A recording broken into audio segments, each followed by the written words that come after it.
রাসূলুল্লাহ ইয়া হাবিবাল্লাহ, ওগো আল্লাহর নবী আপনার কি অবস্থা, আপনি কেমন আছেন মহান আল্লাহ জানতে চেয়েছেন।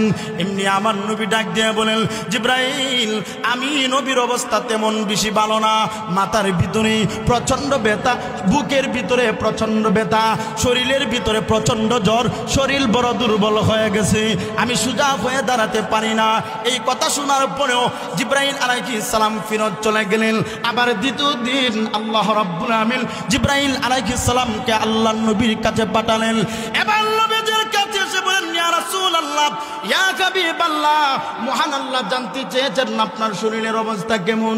আমার ভাইরা এমনি আমার নবী ডাক দিয়ে বললেন, রে জিবরাইল আমি নবীর অবস্থা তেমন বেশি ভালো না, মাথার ভিতরে প্রচন্ড ব্যথা, বুকের ভিতরে প্রচন্ড ব্যথা, শরীরের ভিতরে প্রচন্ড জ্বর, আমি নবীর শরীরটা বড় দুর্বল হয়ে গেছে, সোজা হয়ে দাঁড়াতে পারি না। এই কথা শোনার পরেও জিবরাইল আলাইহিস সালাম চলে গেলেন। আবারও তৃতীয় দিন আসলেন, আয়েশা আবার জিবরাইল ডাক দিয়ে বললেন, ইয়া রাসূলুল্লাহ ইয়া হাবিবাল্লাহ, ওগো আল্লাহর নবী মহান আল্লাহ জানতে চেয়েছেন আপনার অবস্থা কেমন। এমনি আমার নবী বলেন, জিবরাইল ও জিবরাইল আমার শরীরের অবস্থা তেমন বেশি ভালো না, মাথার ভিতরে প্রচন্ড ব্যথা, বুকের ভিতরে প্রচন্ড ব্যথা, গায়ের ভিতরে প্রচন্ড জ্বর, আমি নবী শরীর বড় দুর্বল হয়ে গেছে, সোজা হয়ে দাঁড়াতে পারি না। এবার নবী এই কথা শোনার পরেও এমনি জিবরাইল আলাইহিস সালাম তৃতীয় দিনও আল্লাহর দরবারে চলে গেলেন। এবার চতুর্থ দিন আল্লাহ রাব্বুল আমিন জিবরাইলকে ডাক দিয়া বললেন, ওরে জিবরাইল আজ আমার হাবিবের কাছে তুমি একা যাইবা না, সাথে করে আজরাইল আলাইহিস সালামকে নিয়ে যাও। এবার আল্লাহর নবীর হুজরা শরীফের ভিতরে জিবরাইল আলাইহিস সালাতু ওয়াস সালাম আজরাইল আলাইহিস সালামকে নিয়ে যখন প্রবেশ করলেন, এবার জিবরাইল বলেন, ওগো নবীজি আপনার শরীরের অবস্থা কেমন। এবার নবীজি বলেন, এ জিবরাইল আমার শরীরের অবস্থা তেমন বেশি ভালো না, মাথার ভিতরে প্রচন্ড ব্যথা, গায়ের ভিতরে প্রচন্ড জ্বর, বুকের ভিতরে প্রচন্ড ব্যথা, শরীর বড় দুর্বল হয়ে গেছে, আমি সোজা হয়ে দাঁড়াতে পারি না, শরীরটা বড় দুর্বল হয়ে গেছে। এমনি আল্লাহ রাব্বুল আলামিন এমনি জিবরাইল আমার নবীকে ডাক দিয়ে বলেন, ওগো নবীজি। এবার নবীজি আল্লাহর নবী বিশ্ব নবী এবার জিবরাইলকে ডাক দিয়ে বলেন, রে জিবরাইল 3 দিন পর্যন্ত তুমি একা এসেছো, আজকে চতুর্থ দিন কেন গো তুমি আজরাইলের সাথে করে নিয়ে এসেছো। এমনি আজরাইল সালাম দিলেন এবং নবীকে বললেন, ইয়া রাসূলুল্লাহ আপনার হায়া শেষ হয়ে গেছে, মহান আল্লাহ পাঠাইছেন আপনাকে নিয়ে যাওয়ার জন্য। এমনি আমার নবী এই কথা শোনার পরে আল্লাহ নবী যখন কান্না শুরু করিয়া দিলেন, এবারে জিবরাইল বলেন, ওগো নবীজি আপনি তো আপনার রফিক আলার দরবারে যাবেন, কেন কান্দেন। দুনিয়ার জমিন থেকে মহান আল্লাহ আপনাকে পরকালে ইজ্জত আর সম্মান আল্লাহ বাড়ায় দিবেন, কিন্তু চলে যাওয়ার কথা শুনে কেন কান্দেন। এমনি আমার নবী ডাক দিয়ে বললেন, জিবরাইল আমার জন্য আমি কান্দি না। তাহলে গো নবী কেন কান্দেন, আপনি কি ফাতেমার জন্য কান্দেন। এমনি করে জিবরাইল ডাক দিয়ে বলল, ইয়া রাসূলুল্লাহ আপনার ফাতেমার জন্য কেন কাঁদবেন। মহান আল্লাহ জানাই দিয়েছেন আপনার ফাতেমা হবে সকল রমণীদের সরদারনি, জান্নাতে চলে যাবে, সকল রমণীদের সরদারনি হবে। এরপরেও ফাতেমার জন্য কেন কান্দেন। এবার আমার নবী ডাক দিয়ে বলল, হে জিবরাইল আমার ফাতেমা জান্নাতের সরদারনি হবে কি হবে না, এই জন্য আমি কাঁদি না। তাহলে গো নবী কেন কান্দেন, আপনি কি আপনার হাসান হুসাইনের জন্য কান্দেন। ওগো নবীজি মহান আল্লাহ জানাইয়া দিয়েছেন, আল হাসান ওয়াল হুসাইনু সাইয়্যিদা শাবাবি আহলিল জান্নাহ, আপনার হাসান হুসাইন জান্নাতের ভিতরে সকল যুবকদের লিডার হবে, হাসান হুসাইনে টেনশন করার দরকার নাই। এমনি আমার নবী বলেন, জিবরাইল আমার হাসান হুসাইন জান্নাতের সরদার হবে কি হবে না, এই জন্য আমি কাঁদি না। তাহলে গো নবী আপনি কেন কান্দেন। এমনি আমার নবীকে জিবরাইল ডাক দিয়ে বলল, ইয়া রাসূলুল্লাহ ইয়া হাবিবাল্লাহ তাহলে কি আপনি আপনার উম্মতের জন্য কান্দেন। এমনি ওগো নবীজি আপনার উম্মতের জন্য কেন কাঁদবেন। মহান আল্লাহ আপনাকে তো আগে জানায়া দিয়েছেন আপনার উম্মতেরা, তোমার জীবনে কোনোদিন মায়া লাগছে নাকি এর প্রতি। এমনি আজরাইল আল্লাহ রাব্বুল আলামিনকে ডাক দিয়ে বলল, প্রভু গো জীবনে কত মানুষের রূপ বের করলাম, কত মাখলুকাতের রূপ বের করলাম, কিন্তু আমার জীবনে কোনোদিন মায়া লাগলো না। পৃথিবীর জমিনের ভিতরে দুইটা রূহ আমি আজরাইল যখন বের করেছিলাম, আমি আজও পর্যন্ত এত কষ্ট হয়েছে যে কষ্টের কারণে আমি আজরাইল মরণের কষ্ট ভুলতে পারি না। এমনি আল্লাহ ডাক দিয়া বলেন, রে আজরাইল, কোন দুইটা রূহ বের করার সময় তোমার কষ্ট হয়েছিল? এমনি করে আজরাইল আলাইহিস সালাতু ওয়াস সালাম ডাক দিয়া বলল, প্রভু গো, ওই যে এমন এক এলাকার জমিনের ভিতরে মানুষেরা জাহাজ করে নদী দিয়ে যখন অতিক্রম করতেছিলেন, প্রতিমধ্যে যাওয়ার পরে নদীর মাঝখানে একটা জাহাজ ডুবে গিয়েছিল। তৎকালীন যুগের ভিতরে কত মানুষ ওই নদীর পানিতে পড়ে মারা গিয়েছিল, কিন্তু ঘটনাক্রমে একজন মহিলা ছিল, সে ছিল গর্ভবতী। কিন্তু প্রভু সে সাঁতরাইতে নদীর কিনারা পর্যন্ত গিয়া প্রশ্ন, সে আর মরে নাই। নদীর কিনারাই যে মাত্র গেল, এমনি তাকায় দেখি ওই মহিলা তার গর্ভ থেকে একটা বাচ্চা দুনিয়ার জমিনে আসলো। ওগো আল্লাহ, এই মুহূর্তে তুমি আমি আজরাইলে হুকুম করেছো মহিলার জানটা যেন আমি বের করে ফেলি। ওগো আল্লাহ, আমার কষ্ট হয়েছিল যে মহিলা নিজের জানটা বাঁচানোর জন্য সাঁতরাইতে নদীর কিনারায় আসলো, কিন্তু নদীর কিনারা আসার পরেও ওই মহিলা বাঁচতে পারলো না। ওই বাচ্চাটা তার প্রসব বেদনা শুরু হয়ে গেল, বাচ্চা দুনিয়াতে ভূমিষ্ঠ হয়ে গেছে। বাচ্চা দুনিয়াতে ভূমিষ্ঠ করার সাথে সাথে তুমি হুকুম করেছো, ওগো আল্লাহ, তুমি যে হুকুম করেছো তার রূহ বের করার জন্য আমার বড় মায়া হয়েছিল, কিন্তু তোমার হুকুম তো আমি অমান্য করার শক্তি আমি আজরাইলের নাই। এমনি আল্লাহ ডাক দিয়ে বলেন, রে আজরাইল, তুমি যে তার রূহ বের করেছিলা জানুনি ওই বাচ্চাটার কি অবস্থা হয়েছিল? এমনি করে আজরাইল ডাক দিয়ে বলেন, প্রভু গো, মহিলা মারা গেছে বুঝলাম, কিন্তু বাচ্চাটার কি অবস্থা হয়ে গিয়েছিল? এমনি আজরাইল ডাক দিয়ে বলে, প্রভু, ও প্রভু, বাচ্চার কি অবস্থা হয়েছে? আজও পর্যন্ত কি বাচ্চারা পৃথিবীর জমিনে আছে নাকি পৃথিবী থেকে বিদায় হয়ে গেছে? এমনি আল্লাহ রাব্বুল আমিন ডাক দিয়ে বলেন, আজরাইল, আমি আগে জানতে চাই দ্বিতীয় নম্বর রূহ কার বের করার সময় তোমার কষ্ট হয়েছিল? এমনি আজরাইল ডাক দিয়ে বলল, প্রভু গো, পৃথিবীর জমিনের ভিতরে তোমার একজন নাফরমান ছিল, যার নাম ছিল সাদ্দাত। ওগো প্রভু, দুনিয়ার জমিনে সে ছিল সম্পদশালী, টাকাওয়ালা ছিল, সম্পদওয়ালা থাকার কারণে দুনিয়ার জমিনের ভিতরে একটা জান্নাত নির্মাণ করেছিল। এই জান্নাতের ভিতরে এত লক্ষ লক্ষ কোটি কোটি টাকা খরচ করে জান্নাত বানাইলো। এমন কোনো গাছ ছিল না যে জান্নাতের ভিতরে ওই সাদ্দাত গাছ নির্মাণ করে নাই। এমনকি ওই জান্নাতের ভিতরে দেশের ভিতরে যত সুন্দরী সুন্দরী মহিলা ছিল, সমস্ত মহিলাদেরকে ঢুকাইয়া হুর পরি হিসাবে ওই দুনিয়ার জমিনে সাদ্দাতের জান্নাতের ভিতরে ঢুকানো হয়েছিল। এমনি করে আল্লাহ রাব্বুল আমিন আজরাইল আলাইহিস সালাতু ওয়াস সালামকে ডাক দেয়া বলল, রে আজরাইল, ওই সাদ্দাত যে মুহূর্তে জান্নাতটা উদ্বোধন করবে, উদ্বোধন করার জন্য যে গুড়ার উপর যখন অতিক্রম করে জান্নাতে ঢুকতে যাবে, আমার ভাইয়েরা, এমনি আল্লাহ ডাক দিয়া বললেন, রে আজরাইল, ওই সাদ্দাত একটা পা জমিনে রাখার আগে তার রূহটা তুমি বের করে ফেলো। এমনি আল্লাহর হুকুমে সাদ্দাতের রূহ বের করা হয়েছিল। আজরাইল ডাক দিয়ে বলেছিল, ওগো প্রভু, ওই যে সাদ্দাতের রূহ বের করেছিলাম, সাদ্দাতের রূহ বের করার পরে আমার কষ্ট হয়েছিল, এত কোটি কোটি টাকা খরচ করে ওই জান্নাত বানাইলো, কিন্তু জান্নাতে ঢুকতে পারলো না, জান্নাত উদ্বোধন করতে পারলো না। আমার বড় মায়া হয়েছে, দয়া হয়েছে, যার কারণে ওই যে মহিলা আর ওই সাদ্দাত দুইটা রূহ বের করার সময় আমার কষ্ট হয়েছিল। আর পৃথিবীর জমিনে যত মানুষ এসেছিল, একজনের রূহ বের করার সময় আমার কষ্ট হয় নাই। এমনি আজরাইলকে আল্লাহ ডাক দিয়া বললেন, রে আজরাইল, জানুনি ওই যে মহিলা নদীর পার বাচ্চা প্রসব করেছিল, ওই বাচ্চাটাই ছিল সাদ্দাত। নদীর পার যে বাচ্চারা জন্ম নিয়েছিল, মা তো মারা গেছে, আর ওই বাচ্চাটাই ছিল সাদ্দাত। এর অর্থ কি বুঝলাম? যে সাদ্দাত এত টাকার মালিক, এত পয়সার মালিক, এত সম্পদের মালিক, কিন্তু জান্নাত বানানোর পরেও জান্নাতের উদ্বোধনের দিন গেটের ভিতরে ঢুকতে পারলো না। মরণ এসে গেছে, সাথে সাথে আজরাইল তাকে তার ভিতর থেকে রুহটা বের করে ফেলছে। এর অর্থ হইল যে দুনিয়াতে টাকা পয়সা থাকলেও যে মরণ থেকে বাঁচার মতো কোনো ক্ষমতা নাই। কথা কই না সবাই? মরণ থেকে বাঁচার ক্ষমতা আছে? আল্লাহ কোন আইনামা তাকুনু ইদরিকুমুল মাউত ওয়ালাউ কুনতুম ফি বুরুজিম মুশাইয়াদা। আল্লাহ বলেন, আইনামা তাকুনু ইউদরিকুমুল মাউত ওয়ালাউ কুনতুম ফি বুরুজিম মুশাইয়াদা। আল্লাহ বলেন, হে মানুষ, তোমরা প্রত্যেকে মরবা, তবে আইনামা তাকুনু ইউদরিকুমুল মাউত ওয়ালাউ কুনতুম ফি বুরুজিম মুশাইয়াদা। এই বুরুজিম মুশাইয়াদার অর্থ হলো সীসা ডালিত পাথর। যে সীসাটা, যে মার্বেলটা হয় শক্ত, আপনাদের এলাকাতে কি কো মার্বেল, ওই যে বাচ্চারা খেলাধুলা করে, এটার নাম হচ্ছে মার্বেল। এটা ইট থেকে কিন্তু মার্বেল শক্ত, পাথর থেকেও কিন্তু মার্বেল কি শক্ত।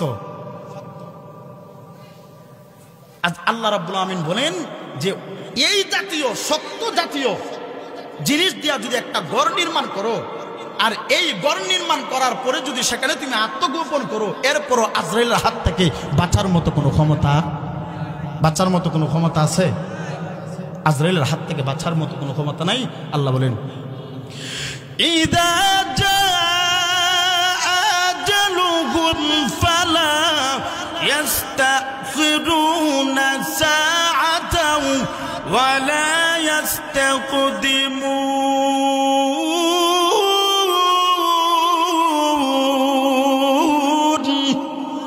আল্লাহ বলেন, ইদা জাআ আজালুহুম ফালা ইস্তাখিরুনা সাআতাও ওয়ালা ইস্তাকদিমুন। আল্লাহ কোন মানুষ, তোমার যখন মরণ হওয়ার কথা তখনই মরণ হয়ে যাবে, তোমাকে একটা সেকেন্ড আগেও নেওয়া হবে না, একটা সেকেন্ড পরেও নেওয়া হবে না, যখন মরণ হওয়ার কথা তখনই মরণ হয়ে যাবে। তাহলে বোঝা গেল মরণ থেকে বাঁচার মতো কোনো ক্ষমতা আমরা কারো নাই।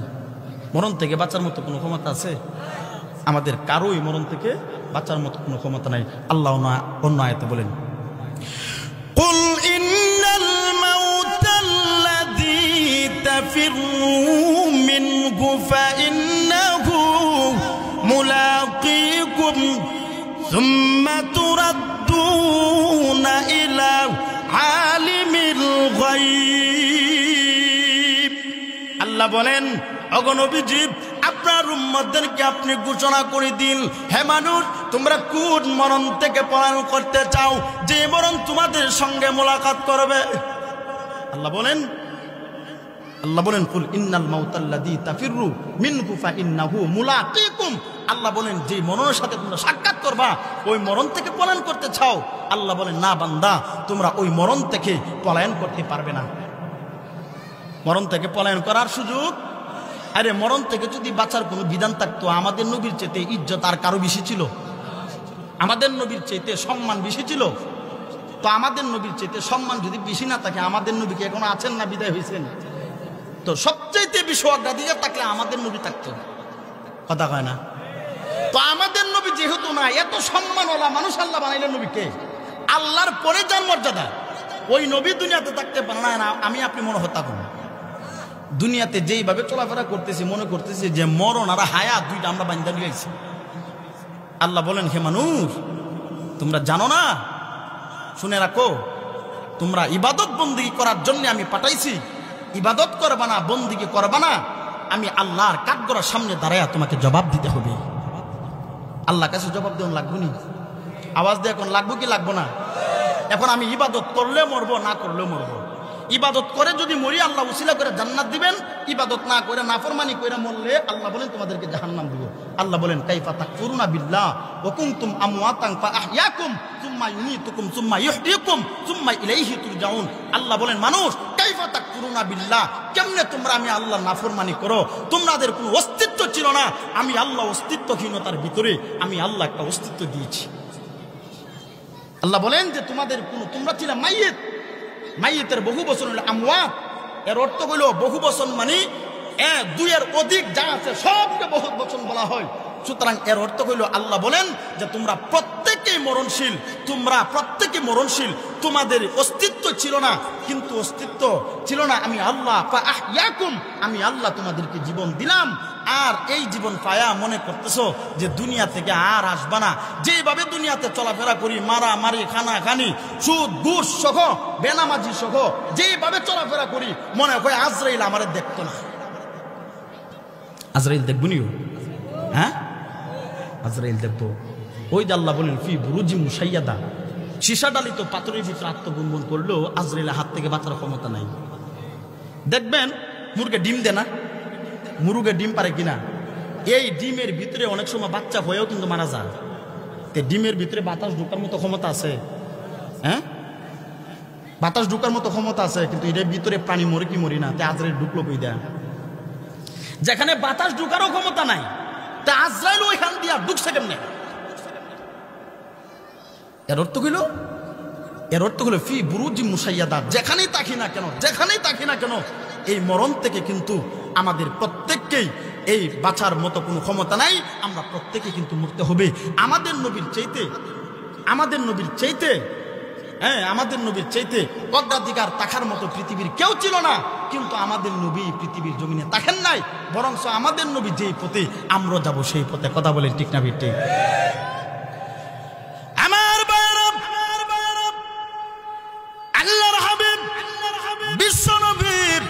রাহমাতুল লিল আলামিন ইন্তিকালের 4 দিন পূর্বে নবীজি অসুস্থ হয়ে গেলেন।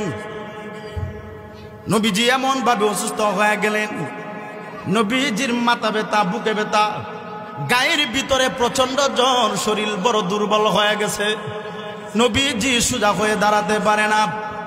এমনি করে আজরাইল আলাইহিস সালাতু ওয়াস সালাম, আল্লাহ রাব্বুল আমিন জিব্রাইল আলাইহিস সালাতু ওয়াস সালামকে আমাদের নবীর কাছে পাঠালেন। জিব্রাইল আইসা বলেন, ইয়া রাসূলুল্লাহ, ইয়া হাবিবাল্লাহ, ওগো আল্লাহর নবী, আপনার কি অবস্থা? আপনি কেমন আছেন? মহান আল্লাহ জানতে চেয়েছেন। এমনি আমার নবী ডাক দিয়ে বলেন, জিব্রাইল, আমি নবীর অবস্থা তেমন বেশি ভালো না। মাথার ভিতরে প্রচন্ড ব্যথা, বুকের ভিতরে প্রচন্ড ব্যথা, শরীরের ভিতরে প্রচন্ড জ্বর, শরীর বড় দুর্বল হয়ে গেছে, আমি সোজা হয়ে দাঁড়াতে পারি না। এই কথা শোনার পরেও জিব্রাইল আলাইহিস সালাম ফিরত চলে গেলেন। আবার দ্বিতীয় দিন আল্লাহ রাব্বুল আমিন জিব্রাইল আলাইহিস সালামকে আল্লাহর নবীর কাছে পাঠালেন। এবার নবীর কাছে এসে বলেন, ইয়া রাসূলুল্লাহ, ইয়া হাবিবাল্লাহ, মহান আল্লাহ জানতে চেয়েছেন আপনার শরীরের অবস্থা কেমন। আমার ভাইরা, এমনি আমার নবী ডাক দিয়ে বললেন, রে জিব্রাইল, আমি নবীর অবস্থা তেমন বেশি ভালো না।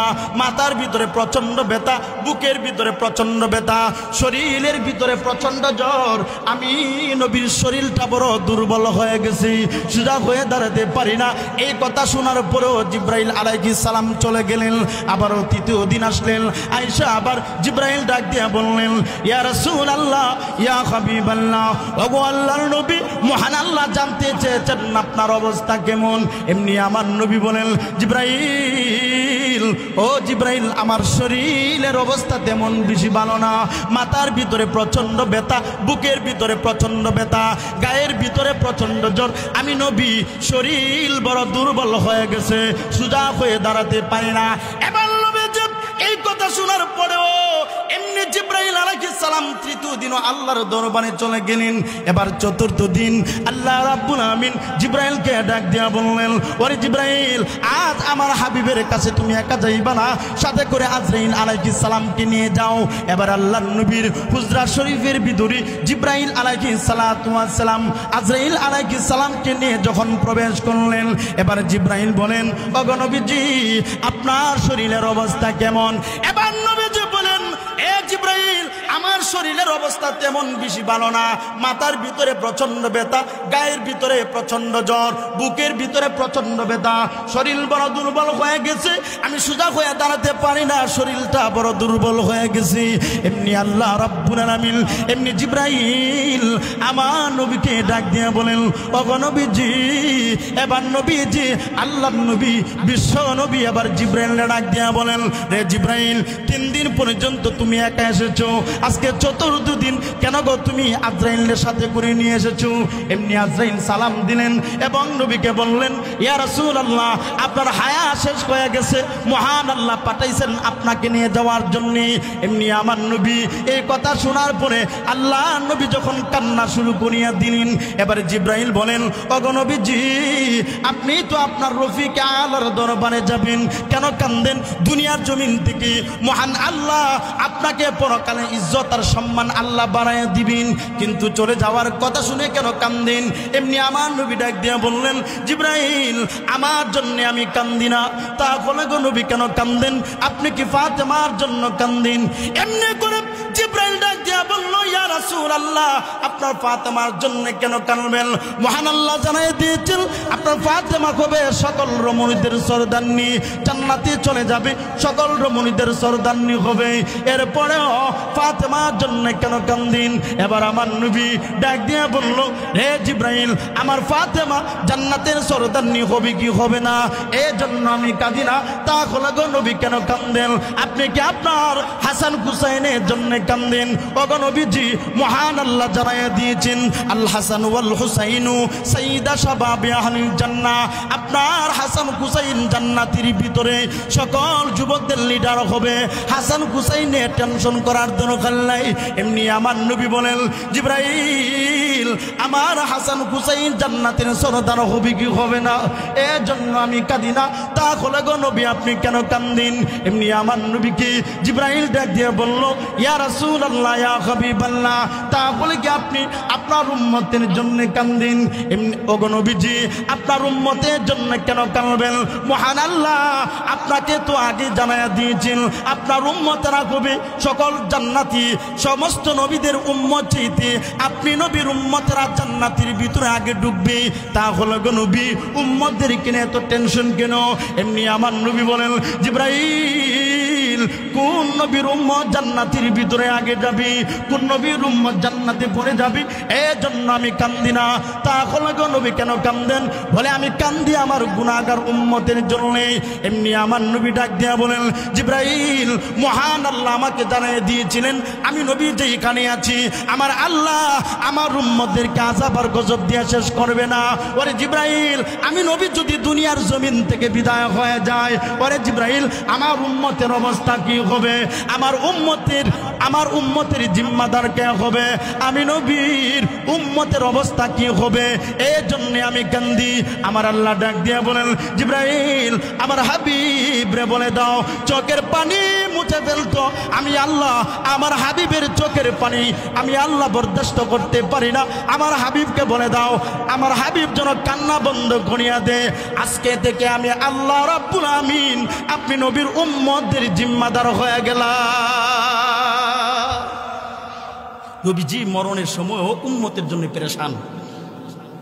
কথা বলেন? আর আমি আপনি উম্মতের জন্য, আমি আপনি উম্মত হইয়া মনে করছি না জানি কি হয়ে গেছি। ভাই, আল্লাহ রসুল অবস্থা বুঝছেন, কারণ জান্নাত আর জাহান্নাম রসুল নিজের চোখে দেখতেছেন। জান্নাত আর জাহান্নাম নবীজি নিজের চোখে দেখছেন। জাহান্নামীদের অবস্থা কি ভয়াবহ হবে। নবীজি মেরাজের রাত্রে আল্লাহ পাক জাহান্নামীদের সমস্ত চিত্র তুলে ধরেছিলেন।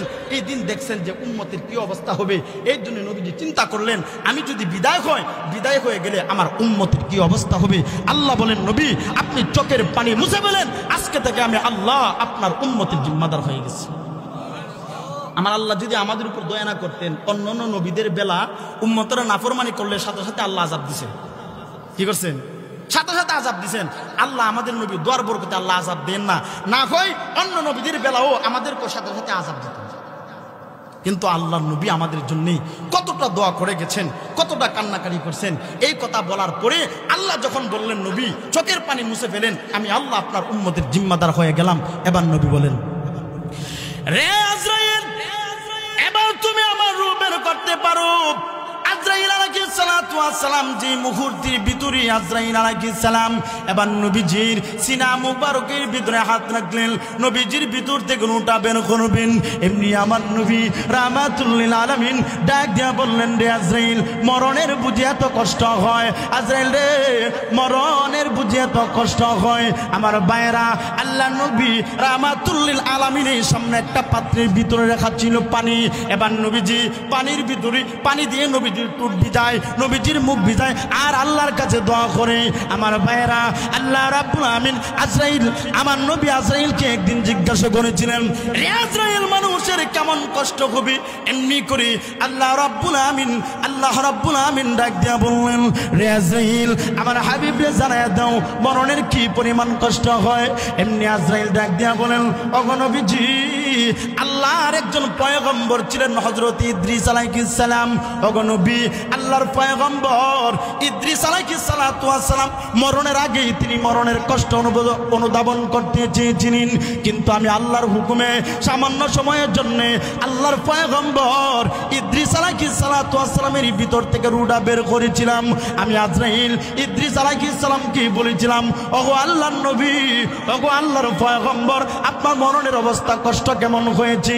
এমনি করি আল্লাহর পয়গম্বর ইদ্রিস আলাইহিস সালাতু ওয়াস সালাম ডাক দিয়া বললেন, ওগো নবীজি, আমি আপনার চাইতে এত সহজভাবে জীবনে কারো রূপ বের করি নাই, ভবিষ্যতে করব না। এমনি আজরাইল আলাইহিস সালামকে এবার আল্লাহ নবী হযরত ইদ্রিস আলাইহিস সালাতু ওয়াস সালাম ডাক দিয়া বললেন, ওরে আজরাইল, মরণের কষ্ট এমন হয়েছিল আমি মনে করেছিলাম আমার শরীর থেকে জীবিত অবস্থায় চামড়াটা চিরা হচ্ছে। আপনাকে দইরা যদি কেউ চামড়া ছিল আপনার কি কষ্ট হইব? কষ্ট হইব নি?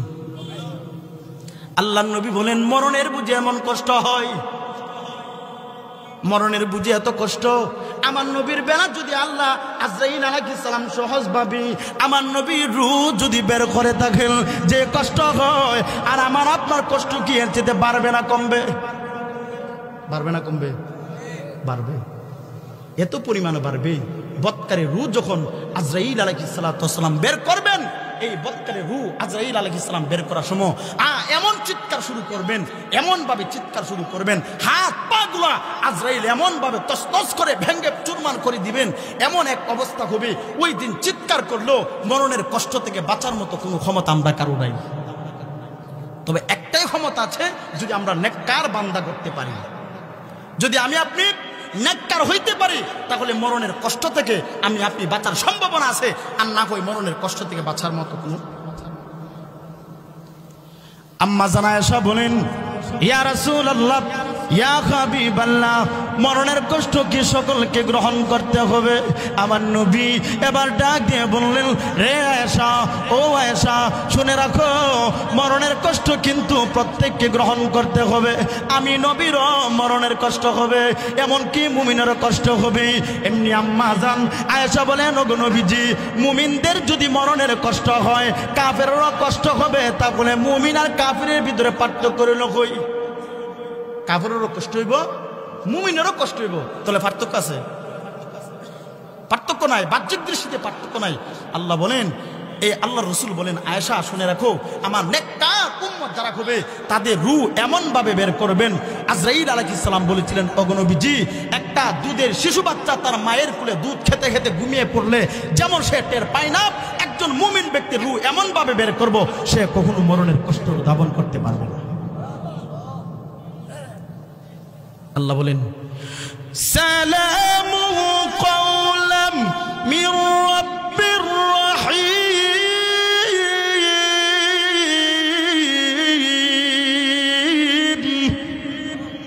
আল্লাহ বলেন যে মুমিন ব্যক্তি যখন মারা যাবেন, মুমিন ব্যক্তি মারা যাওয়ার পরে আজরাইলের পক্ষ থেকে রহমতের ফেরেশতারা আয়েশা তার কানে কানে বলবেন যে আল্লাহর পক্ষ থেকে তোমার সালাম জানানো হয়েছে। আল্লাহ সালাম জানাইব, আর আপনারা যেইভাবে সুবহানাল্লাহ কইছেন, ইয়া আল্লাহ, মহিলার মনে শুনে লাগবো, আর আওয়াজ দিয়ে বলি সুবহানাল্লাহ। আল্লাহ মুমিন ব্যক্তিকে নিজে সালাম যাবেন, কোরআনের আয়াত আল্লাহ নাযিল করেছেন। আমার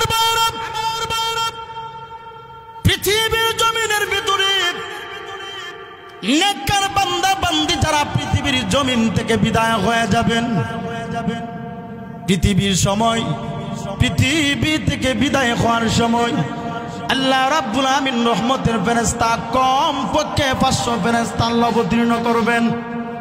সুবহানাল্লাহ কোন? এবার 500 ফেরেশতা, এবার আজরাইল আলাইহিস সালাম 500 ফেরেশতা নিয়ে হাজির হয়ে যাবেন।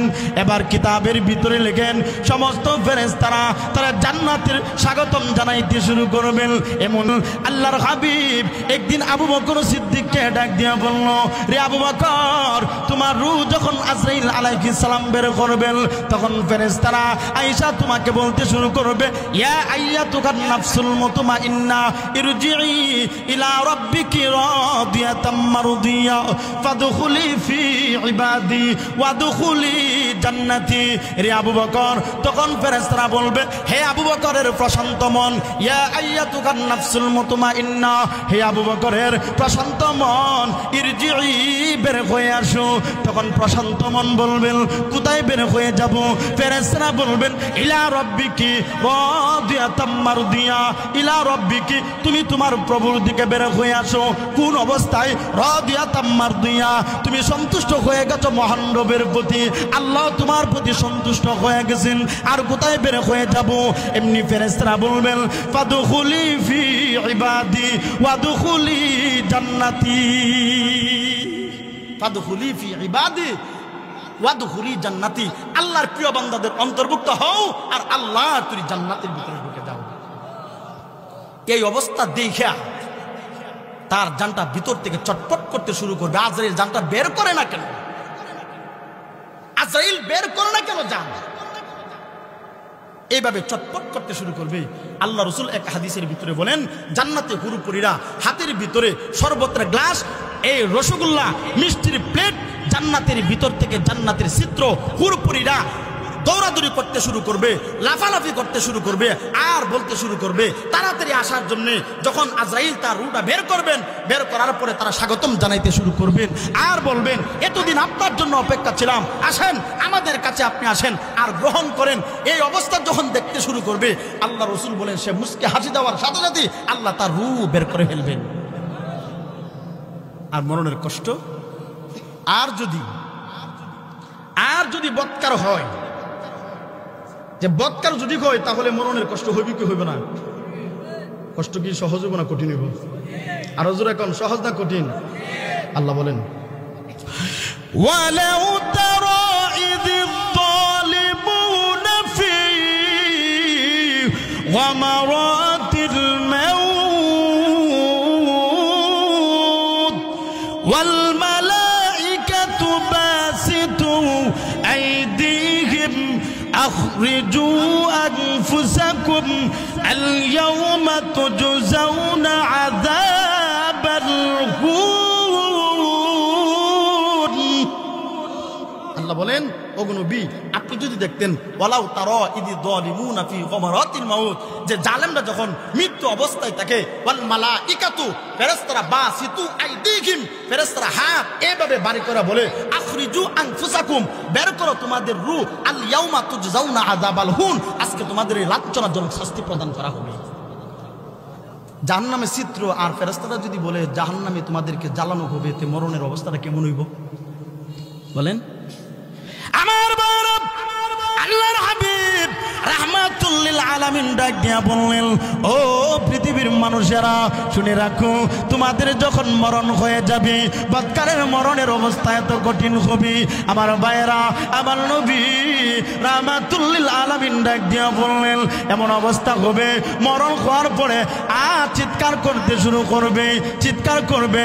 আল্লাহর হাবিব বলেন, বৎকার মানুষের রূহ যখন বের করার পরে মানুষদেরকে খাটিয়ার উপরে যখন দৌত করা হবে, এমনিতে অবস্থায় আমার নবী রাহমাতুল লিল আলামিন বলেন, তখন ওই দেহরের ভিতরে রূহটা চিৎকার করতে শুরু করবে আর বলতে শুরু করবে, আমার শরীরের ভিতরে তোমরা শক্ত হাতে ধরিও না, আমার শরীরটা আজরাইল ভেঙে চুরমার করে দিয়েছে।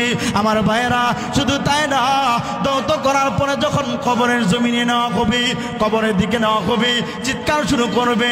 আল্লাহর হাবিব বলেন, তাকে যখন কবরের দিকে যখন নেওয়া হবে, কবর পর্যন্ত নিবে, এরপরে এতটা বেশি বুঝতে পারবে না সে যে মারা গেছে, কিন্তু মনে মনে ভয়ে কাজ করতে থাকবে, আমাকে মানুষেরা কোথায় নিয়ে যাচ্ছে, এতদিন পর্যন্ত আমাকে মানুষেরা, এতদিন পর্যন্ত মানুষেরা মানুষদের সাথে হেঁটে হেঁটে যাইতাম, আজকে মানুষেরা কেন আমার কাঁধে করে নিয়ে যায়, এইভাবে ভয় করবে।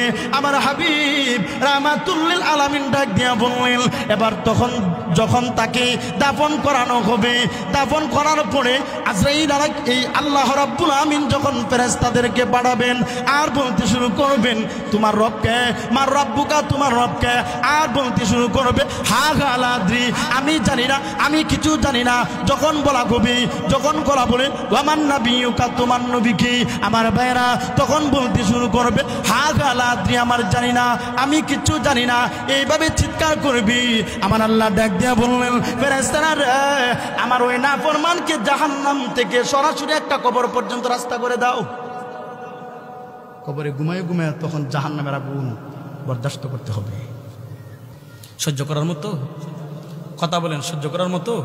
এই জাহান্নামের আগুনের অবস্থাটা আল্লাহ পৃথিবীর মানুষকে দেখাইছেন, মাঝে মধ্যে দেখাইছেন, পৃথিবীর মানুষকে আল্লাহ দেখাইছেন মানুষদেরকে সতর্ক করে দেওয়ার জন্যে। খলিফা আব্দুল মালিক রহমতুল্লাহ আলাইহি উনি লেখেন যে একদিন উনি রাত্রেবেলা তাহাজ্জুদ নামাজ পড়ার জন্য উঠছে। বুজুর্গরা তাহাজ্জুদ নামাজ পড়িনি, আর আমরা ফজরের নামাজ সময় খেয়াল থাকিনি। বুজুর্গদের তাহাজ্জুদ নামাজ মিস নাই, আর আমাদের ফজরের নামাজ নাই। কথা বলেন। তিনি বলেন একটা যুবক আমার দরজার কাছে এসে হাও মাও করে কান্না করতেছে। এই মতো অবস্থায় আমি বার করলাম, বললাম যুবক তুমি এইভাবে কান্না করো কেন? বলে আল্লাহ আমারে মাপ দিবনি। খলিফা আব্দুল মালিক বলেন যুবক তুমি যেভাবে কান্না করো হয়তো আমার আল্লাহ তোমাকে মাফ করে দিবেন, কিন্তু এরপরও যুবক কান্না বন্ধ করে না, আরো কান্দে। যুবককে খলিফা আব্দুল মালিক বলেন এবার কান্না বন্ধ করো না, এরপর কান্না বন্ধ করে না। শেষ পর্যন্ত যুবক বলেন খলিফা, ও খলিফা আব্দুল মালিক, আমাকে তো আপনি জিজ্ঞাসা করলেন না কোন কারণে আমি কান্দি। মা কথা কয় না, মানুষের জিজ্ঞাসা করে কি করে না যে বাবা তুমি কেড়ে কান্দো। এবার খলিফা আব্দুল মালিককে যুবকটা ডাক দিয়া বলল হুজুর, আমি ছিলাম একজন ইরাকের কাফন চোর, আমি নিয়মিতভাবে কাফন চুরি করতাম। একদিন না, 2 দিন না, একাধারে 7 বছর পর্যন্ত কাফন চুরি করেছি। হুজুর আমার ঘটনাক্রমে আমি আপনাকে একাধারে 4টা কবর আযাব আমি আপনাকে বলবো, আল্লাহ রাব্বুল আমিন আমাকে মাপ দিবে কিনা আমি জানি না। এমনি যুবকটাকে খলিফা আব্দুল মালিক ডাক দিয়া বলল, ওরে যুবক তুমি বলো কি আযাব তুমি দেখেছো? এমনি করে যুবকটা ডাক দিয়া বলল, হুজুর আমি দেখেছি, আমি যখন কাফন চুরি করার জন্যে আমি যখন কবরে গেলাম, উপরে মাটিগুলি সরাইলাম, বাঁশগুলি সরাইলাম, যেই মাত্র নিচের ভিতরে ঢুকলাম, যে মুহূর্তের ভিতরে মুর্দার শরীর থেকে কাপড়টা উঠাই নিয়ে যাব, এমনি দেখি মুর্দার চেহারা আল্লাহ রাব্বুল আমিন পরিবর্তন করে দিয়েছেন। মানুষ মারা গেলে চেহারা আমাদের কোন দিকে দিয়ে? পশ্চিম দিকে না, কিন্তু চেহারাটার গুড়ায় মস্কা দিয়ে বাঙ্গা অন্যদিকে ফিরাই দিছে। এই অবস্থা দেখা যুবক বলেন হুজুর শুধু এটাই না, আমি দেখি তার 2টা চোখে যেন আগুনের লুক্কা বানাইয়া দিছে, জিহ্বাটা বের করছে, চতুর্দিকে জাহান্নামের কালো কালো আগুন দাও দাও দাও করে জ্বলছে, আর সে আমার দিকে হা করে তাকিয়ে আছে। এই অবস্থা দেখা আমি আর সহ্য করতে পারি নাই, আমি পিছন দিকে চলে গেলাম। এবার যুবক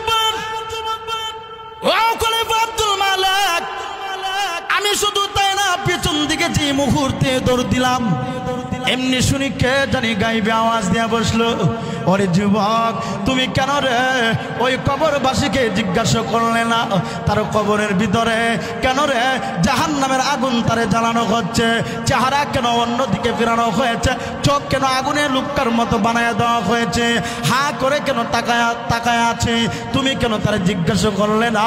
এমনি যুবকরা ডাক দিয়ে বলেন কি আপনার পরিচয়? আপনাকে দেখা যায় না, আমার সাহস নাই তারে জিজ্ঞাসা করার, আপনার যদি জানা থাকে আমাকে আপনি বলে দিতে পারেন।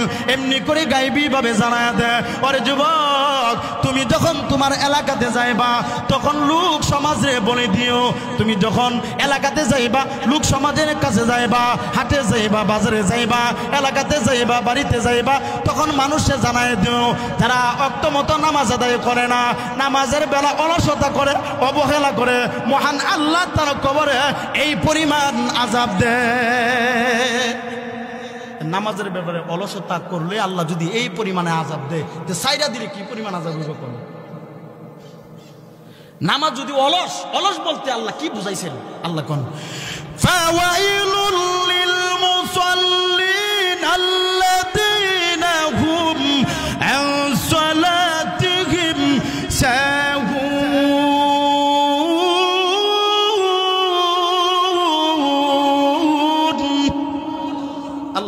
ফাওয়াইলুল লিল মুসাল্লিন, ওই সমস্ত নামাজিরা ধ্বংসশীল, আল্লাযীনাকুম আন সালাতিহিম সাহুন, যারা নামাজের ব্যাপারে অলসতা করে, অবহেলা করে, আল্লাযীনাকুম ইরাউন, যারা লোক দেখানো নামাজ পড়ে, আল্লাহ তার কবরে এই পরিমাণ আযাব দিবে। তো নামাজ, আমরা মনে নামাজে অলসতা করি না, অলসতা করি কি করি না? নামাজের ভিতরে দাঁড়াইলে ইমাম সাহেব যদি একটু লম্বা কেরাত লো, মনে মনে কই ইমাম সাহেবটা কিতা শুরু করছে, মা কথা কয় না, আওয়াজ দেয়া বলেন। আর যদি রুকু সাজদা দিল তারা হুজুর একটু ব্যাখ্যা করে দেন, কই কি কই না? এই যে নামাজের ভিতরে এটা হয় কিন্তু অলসতার কারণে। কিসের কারণে? অলসতার কারণে। নামাজে মনোযোগ থাকলে এমনটা হইতো না, ঠিক নেই? আর যদি মনে করেন ইমাম সাহেব একটা কথা ব্যস্ত লাগছে, ইয়া আল্লাহ, পিছন দিকে লুকমা দেওয়ার মানুষের খুবই অভাব, হয় কি হয় না এমন?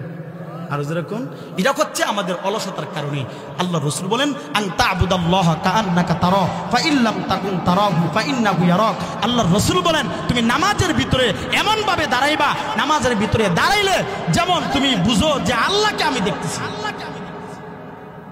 আর আমরা হইলাম দুর্বল ইমানের অধিকারী, আমরা এটা বিশ্বাস হইতো না যে আল্লাহর আমরা দেখি। বিশ্বাস হইব?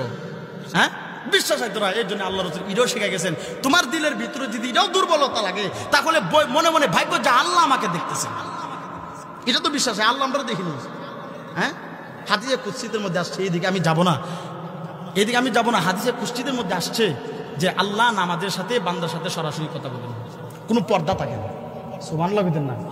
এই সূরা ফাতিহার ব্যাখ্যা হাদিসে কুদসির মধ্যে আসছে। এই ব্যাখ্যাটা আমার ভাই, তাহলে বোঝা গেল নামাজে অলসতা করলে কবরে শাস্তি হবে কি হবে না? হবে কি হবে না? এই অলসতা করলে আমাদের কবরে শাস্তির ব্যবস্থা আল্লাহ রেখেছেন। এই জন্য যুবকটা বলে, হুজুর এই এমন এমন অবস্থা আমি কবরের ভিতরে দেখছি।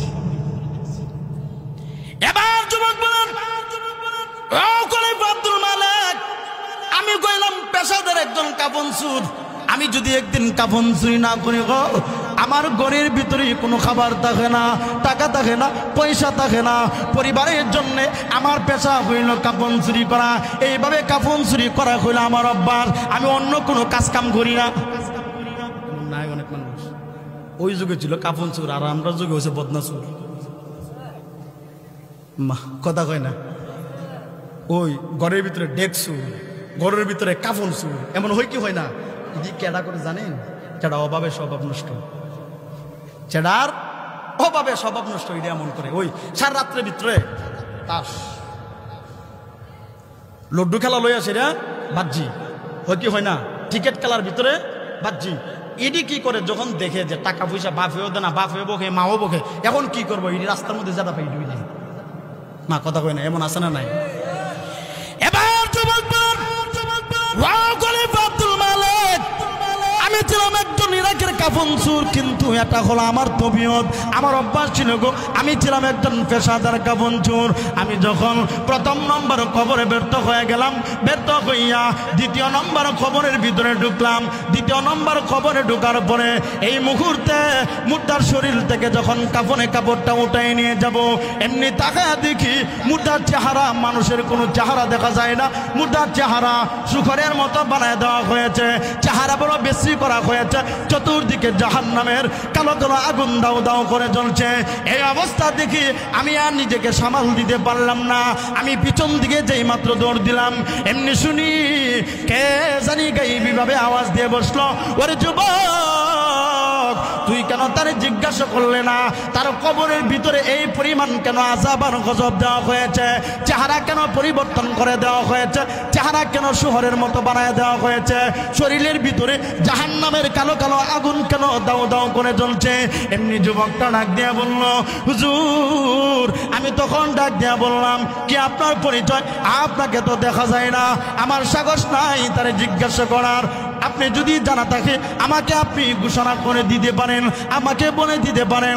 এমনি করে গায়েবী ভাবে জানায়া দেয়, ওরে যুবক, তুমি যখন তোমার এলাকাতে যাইবা, তুমি যখন লোক সমাজের কাছে যাইবা, তখন তাদেরকে বলে দিও যারা অপরে হক নষ্ট করবে, মহান আল্লাহ তার কবরে এই পরিমাণ আযাব দেয়। অপরে হক মনে আমরা সমাজের মানুষ নষ্ট করে না। এদিন এক কিতাব মোতালা করতে গিয়ে দেখি মুফাসসিরিন কেরামগণ লিখেন যে সবচেয়ে কৃপণ, সবচেয়ে হক নষ্ট করে ওই ব্যক্তি যে নামাজ পড়ে না, কি পড়ে না। কি আল্লাহর কি কুদরত।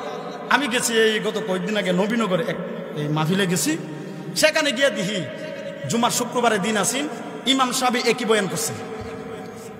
ইমাম সাহেব একই বয়ান করার কারণে ইমাম সাহেব বলছে যারা নামাজ পড়ে না হইলে হইলো সবচেয়ে বড় কিপটা। এটা কি ইমাম সাহেব বলছে না কিতাব আছে। মসজিদের সাবেক মনে হয় সভাপতি না কি জানি, উনি সেট দেখায় ফালদা উঠে গেছে, উঠতে হ্যাঁ ইমাম সাহেবের ভিতরে নামাজ পড়তাম, আমার দিকে তাকায় কেলিকে হয়েছে কথাটা, এটা আমারই কইছে। মনে মনে পুলিশ পুলিশ। আল্লাহর কি বান্দা, আমি শুনলাম সমস্ত ঘটনা। আমি তখন মাহফিলে পরের দিন সকাল পর্যন্ত আমদুম হইছে ওই আল্লাহর কি বান্দা জুমার নামাজ আর মসজিদেও পড়ে নাই। কেন পড়ে নাই? ইমাম সাহেব নাকি তার দিকে তাকায়া হইছে। আর ইমাম সাহেবকে আল্লাহ আমি তাকাইতাম কেন, সবার দিকে তাকায়। আর এই কথাটা তো আমি বলি না, কিতাবের মধ্যে আছে। যখন দেখাইছে না এ মানতো না, এই কথাটা কইলো কে কিতাব থাকলে কি কইতে হইব ভাই, কিতাব থাকলে কইতো না, কিচ্ছা কাহিনী কইতে হইব, এক কথা কয় না। এই হলো আমাদের অবস্থা। আমার নিজের অবস্থা ঠিক নাই, খালি ইমাম সাহেবের দুষ্ট। আপনাদের এলাকার মানুষ আলহামদুলিল্লাহ যথেষ্ট ভালো, অনেক ভালো, আলহামদুলিল্লাহ সুম্মা আলহামদুলিল্লাহ। আমি আপনাদের কল্যাণ দিই নয়াবাড়ি মসজিদে থাকি। একুব ভাই আসছে, একুব ভাই আমার মসজিদের বর্তমান সভাপতি। যে আলহামদুলিল্লাহ যথেষ্ট পরিমাণে আমার মসজিদের সমস্ত মহল্লা মানুষ, আমি আমার 4 বছর অভিজ্ঞতা বলছি, সাক্ষী দিতে পারবো যে অত্যন্ত ভালো মনের একজন মানুষ। এলাকার মানুষগুলো অনেক ভালো, অনেক ভালো, সেটা তুলনা নেই। আলহামদুলিল্লাহ সুম্মা আলহামদুলিল্লাহ। শুধু আপনাদের এলাকা পুরো 2500 মানুষের আলহামদুলিল্লাহ ভালো। আমার ভাই এই মুহূর্তে তাহলে বোঝা গেল যে ওপরে হক নষ্ট করে আল্লাহ জাহান্নামের আগুন দিব কি দিব না? কথা বলেন, দিব কি দিব না? ওপরে হক নষ্ট করেন যাব। দেখবেন বাপের সম্পদ জিয়ে নিব কিন্তু বায়ানতে দেয় না, এমন নাই। আবার অনেক সময় বাপে এক ফুটের নামে সব দিয়ালা। হ্যাঁ, বড় কঠিন। যতক্ষণ পর্যন্ত আপনি কবরে থাকছেন আর আপনার জিরে যে আপনি টকায় গেছেন, হাসর দিন আল্লাহর কাছে জবাব দেওয়া ব্যতীত আপনি সামনে কদম বাড়াতে পারবেন না।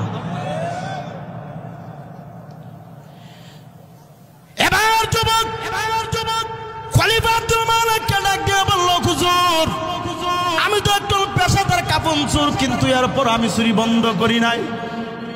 আমি 2 নম্বর খবরে যখন ব্যর্থ হয়ে গেলাম, 2 নম্বর খবরে ব্যর্থ হয়ে যখন 3 নম্বর খবরের ভিতরে ঢুকলাম, উপরে মাটি সরাইলাম, নিচের বাঁশগুলি সরাইলাম, এই মুহূর্তের ভিতরে মুর্দার শরীর থেকে যখন কাফনে কাপড়টা উঠায় নিয়ে যাব, এমনি তাকায় দেখি ওই মুর্দার জিব্বাকে টেনে বার করা হয়েছে, জিব্বার ভিতরে ফারাক মারা হচ্ছে, তার কাটা মারা হচ্ছে, পুরো অঙ্গ প্রত্যঙ্গের ভিতরে তার কাটা মারা হচ্ছে।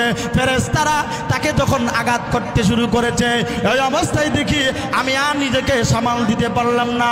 আমি পিছন দিকে যেই মাত্র দৌড় দিলাম, এমনি শুনি কে জানি গাইবি আওয়াজ দেয়া বসলো, ওরে যুবক তুই কেন তার জিজ্ঞাসা করলে না তার কবরের ভিতরে এই পরিমাণ কেন আযাব আর গজব দেওয়া হয়েছে? এমনি যুবকটা ডাক দিয়া বলল, কি আপনার পরিচয়? আপনাকে দেখা যায় না, আমার সাহস নাই তার জিজ্ঞাসা করার। আপনার যদি জানা থাকে আমাকে আপনি বলে দিতে পারেন।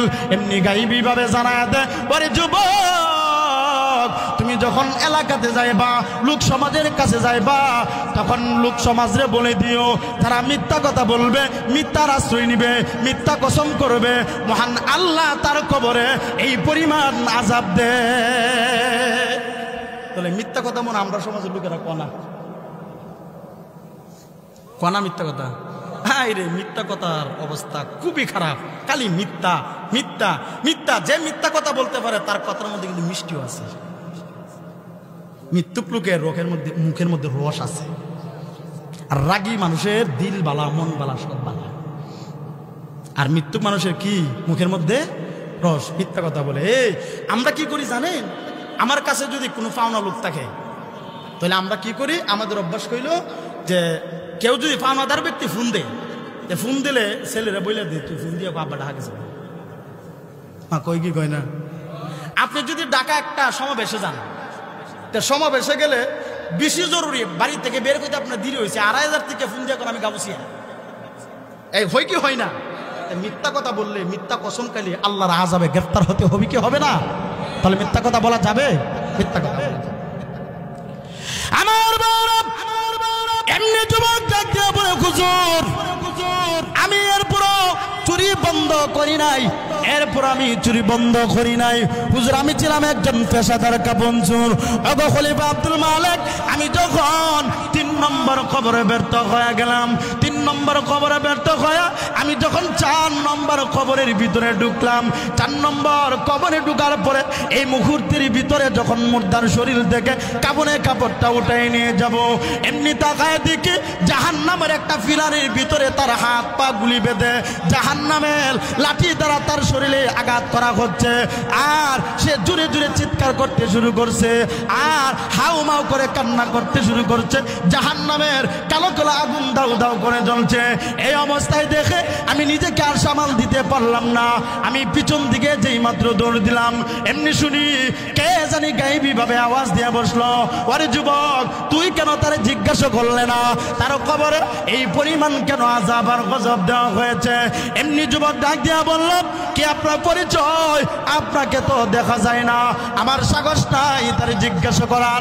আপনার যদি জানা থাকে আপনি আমাকে বলে দিতে পারেন, এমনি গায়েবী ভাবে জানায়া দেয়। ওরে যুবক তুমি যখন লোক সমাজের কাছে যাইবা, মানুষের কাছে যাইবা, তখন তাদেরকে বলে দিও তারা সুদ খাবে, ঘুষ খাবে, ইয়াবা ট্যাবলেট সেবন করবে, মদ খাবে, গাঞ্জা খাবে, তাদের কবরের ভিতরে মহান আল্লাহ এই পরিমাণ আযাব দেয়। সুদ ঘুষ ইয়াবা ট্যাবলেট গাঞ্জা জয় সব কিছু করণ দেব কথা কই না। আমাদের যুব সমাজটা নষ্ট হয়ে গেছে তাস খেলা, জোয়া খেলা আর ইয়াবা ট্যাবলেট, পেঞ্চি খায়া, মদ খায়া। কথা বলেন ঠিক না বেটি? আমাদের যুব সমাজ আজকে জাহান্নামের দিকে চলে যাচ্ছে, কিন্তু জাহান্নামের দিকে চলে যাচ্ছে যুবক ভাই। 2টা পা ধরে বলে যায়, 2টা পা ধরে বলে যায়, পাটা আগায় দাও।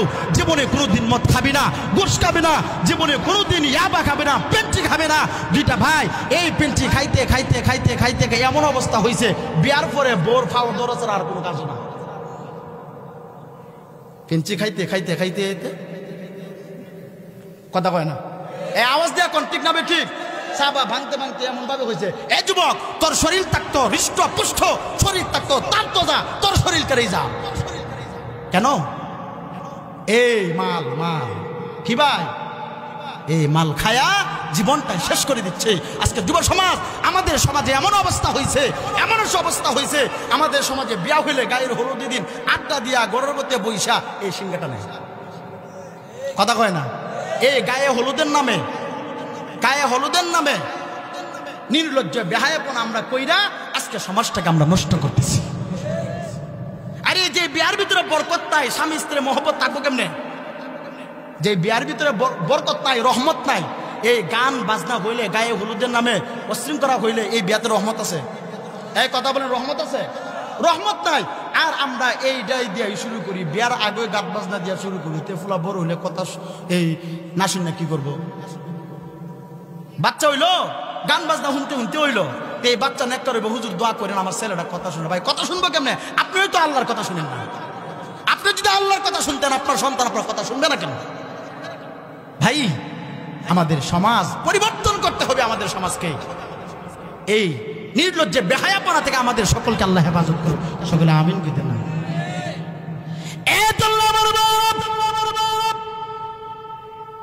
জাহান্নামের আগুন আল্লাহ রাব্বুল আমিন কবরের ভেতরে যখন মানুষ গুনাহগার হইয়া কবরে যাবে, গুনাহগার হইয়া কবরে গেলে জাহান্নামের আগুন আল্লাহ জ্বালাবে কি জ্বালাবে না?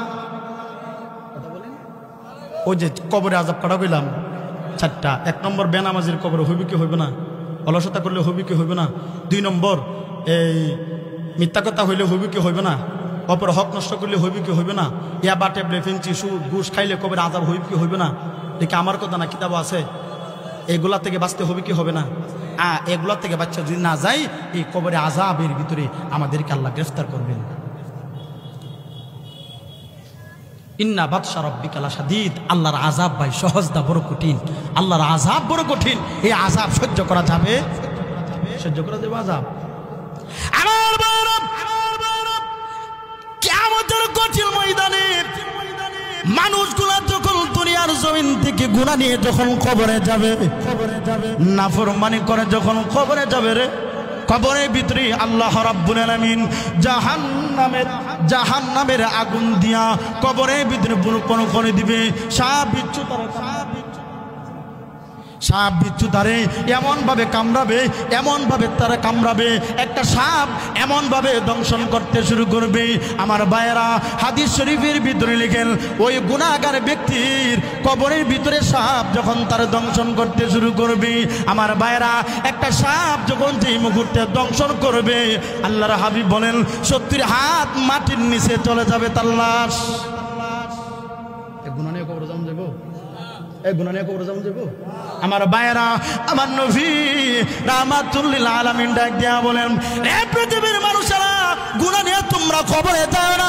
গুনাহ নিয়ে যদি কবরের ভিতরে যাও, জানো রে বান্দা বান্দি, শুনে রাখো, কবরের মাটি এমন ভাবে চাপ দিবে রে, যে চাপের কারণে এক পাজরাকার অপর পাজরের ভিতরে ঢুকে যাবে। আমার হাবিব বলেন, ও উম্মতেরা, গুনাহ নিয়ে কেউ কবরের ভিতরে যাইবা না। গুনাহ নিয়ে কবরে যাও, এই আল্লাহর হাবিব বলে দিয়েছেন, এইভাবে আঙ্গুল দেখায়া বলেন, এইভাবে যেমন একটা আঙ্গুল আরেকটা আঙ্গুলের ভিতরে ঢুকে গেছে।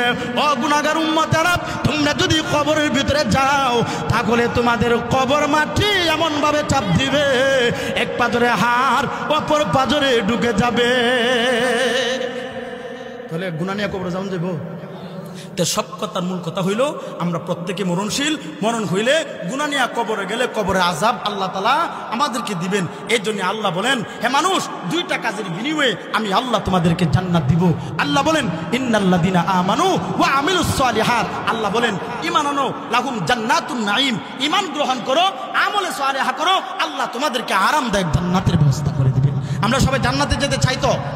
কে কে চায় হাত তোলা দে, আর আওয়াজ দিয়া কই, নারায়ে তাকবীর, নারায়ে তাকবীর।